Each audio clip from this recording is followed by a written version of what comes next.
If you like hitting hard but you hate making the mistakes that come with it, you need to watch this video, because in this video I'm going to show you something that's more powerful than just hitting the ball hard. So stay tuned.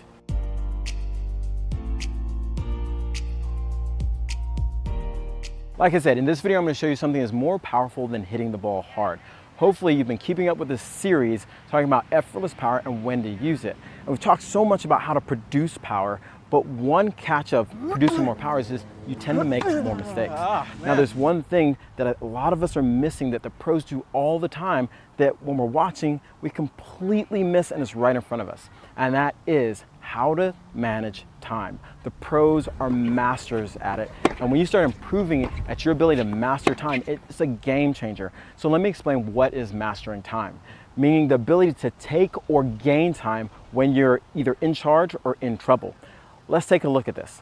Most recreational players, when the ball comes to them, it bounces and it goes up and then it starts going all the way down and then they make contact. The difference is the pros, after the ball bounces and comes up, they either take the ball on the rise or at the top of the bounce. This is such a small, minute difference, but it makes a huge difference to the person receiving the ball on the other side. Just like when the pros are in trouble, they create or gain time. They either hit the ball a little higher so it takes more time to travel and they can recover back in the position, or they hit a slice that's slower and it gives them equal amount of time to get back in position. Most recreational players just try to hit the same tempo all the time, use the same time. So if they're in trouble, they hit the ball hard, giving them less time compared to gaining more time by hitting the ball higher. Or if they're in charge, they let the ball drop before they can move up and attack it, giving their opponent more time. When you become a master of time, you recognize the opportunities that you should go up and take time away from your opponent, but you also recognize when you're in trouble and you need to buy time, gain time, and hit the ball either higher or slower so you don't put yourself into trouble. In this video today, we're going to talk about one of these two elements, which is how to take time away from your opponent. When you have those opportunities, moving up into the court, taking the ball early and hurting your opponent without having to hit it harder.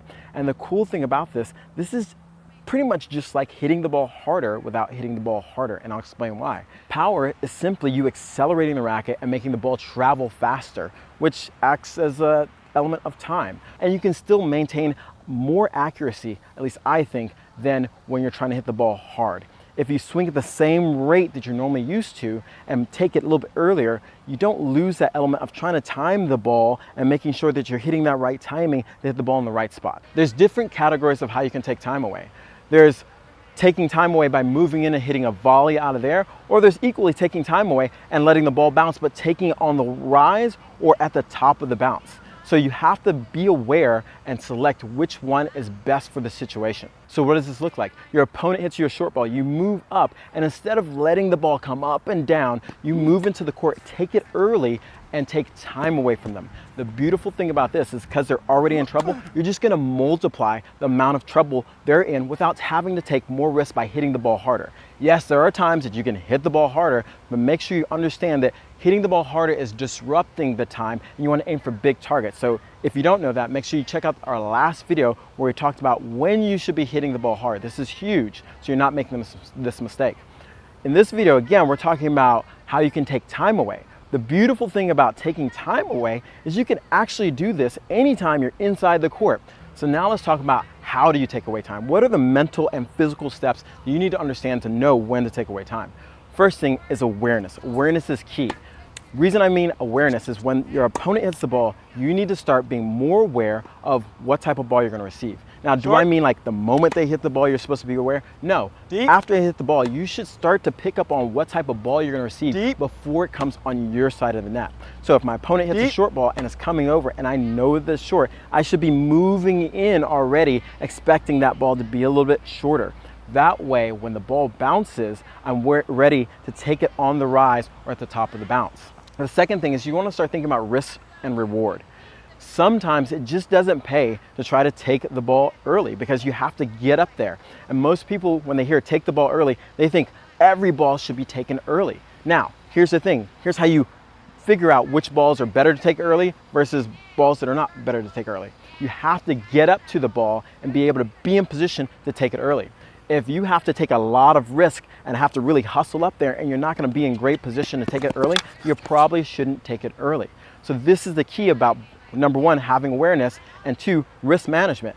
I'll see the ball coming over and go, wow, it's really high, and maybe I don't have time to move up, or I don't have time to get in position. Therefore, when it comes over, I go, you know what? This isn't the ball to take the ball in the rise. But then if I see it coming over and I go, hey, I can get up there and I can be in a position and be around the bounce to make sure I'm in good position and I can rotate to take that ball on the rise, that's a ball I'm going to look to take on the rise and take time away from my opponent and multiply whatever pain they're in and make sure that I really, really take advantage of the situation. The other benefits of taking time away is that you're going to probably put yourself in better position by moving inside the court. Regardless, you're taking time away from your opponent, which means, you know what? They don't have time to recover. You're eating into their recovery time and also in the time they might need to get to the next shot. And this is why taking away time is so powerful. Regardless of what level you're at, if you take time away from your opponent and they can't get to the ball, even if they're fast, it's just not going to happen.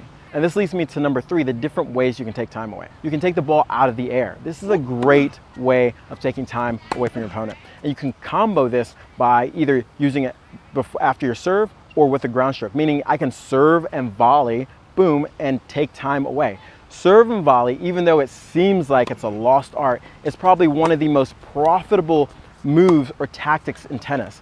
I was just reading a stat from Craig O'Shaughnessy, who was talking about how no matter with today's game, how serve and volley has died down and people aren't using it, the effectiveness of it has always stayed high. It's always above 50%. And so don't let it fool you when people are like, serve and volley doesn't work. It works. It's a pain in the butt to deal with someone that the moment you hit the return, they're coming in and boom, taking time away. Or you constantly feel this pressure of like, oh, I have to come up with a shot. That's why it's so effective.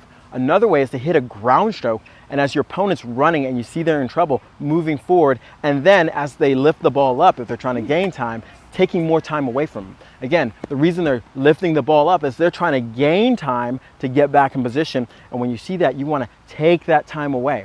Most players, when their opponent moves out and they're trying to gain time, they let them gain time and you let them back in the point. So many times I've seen players where I'm like, go, go, go, get in there, and they're like, and I've done it myself, where I've hit a great shot and you see they're in trouble and I don't move forward enough and you feel that sensation of like, oh, I just let them off the hook, and you don't want that. So make sure you check us out next week when we talk about gaining time, the tools and the skills you need to understand to make sure you can learn how to gain time as well as take time away. So now let's talk about action steps you can take. A couple drills you can do to really work on taking time away. First one is the awareness drill, making sure that as you're hitting with a partner or your opponent, you're calling your mind short or deep, or offense or defense. We've talked about this drill before, and it's really, really important because it really dovetails nicely with moving up and being aware with the shot. Most players don't practice this, so they're really bad at it. If you start practicing this and making sure that as you call short, you're moving up, you'll start naturally seeing more opportunities on the court. And this starts to open up your mind to look for those opportunities to take time away. Number two, set up a ball machine where you can start working on moving up to the ball and taking the ball on the rise. This is a little different, and it's going to take you some time to just organize your feet and get up there quicker, but get used to, as the ball's bouncing, let it come up to at least net height and then hit through the ball. You're not trying to hit a winner. You're not trying to accelerate more. You're just trying to take away time. Too many times when people try to work on this, what happens is as the ball comes up, they feel like they need to swing harder. It's more about getting in position and taking away time, not swinging harder. So in summary, the things you need to be aware of is first, awareness. You need to make sure you're practicing your awareness, calling the ball. So when the ball's short, you say short and you're moving up to it. Second is risk management. You got to make sure if you're calling the ball that you also have time to move up there and take it on the rise. You can call a ball a lot of times, but you may not be in position to hit it. So that's not a ball you want to take on the rise. Third, you want to think about what way are you going to start taking away time. Are you going to serve and volley? Are you going to look for a forehand and then take the next ball out of the air? Whatever you decide to do, commit to it and practice it, because the more you practice, the more comfortable you'll feel and the more confident you'll be when you see these opportunities. Because the difference between better players is they see these opportunities and they've practiced or they've done this enough to feel confident enough to move in and take away time. And you know this feeling. I've played so many players where if they're better than me, I'll hit a ball and it seems like every ball has this sense of pressure, and if I leave a ball short, they're in taking away time, and you don't want that. So if you like this video, make sure you give me a like below and leave me a comment about how you've experienced taking away time from your opponent or how it feels it when your opponent takes away time from you. And make sure you check out TotalTennisDomination.org to get more great videos just like this.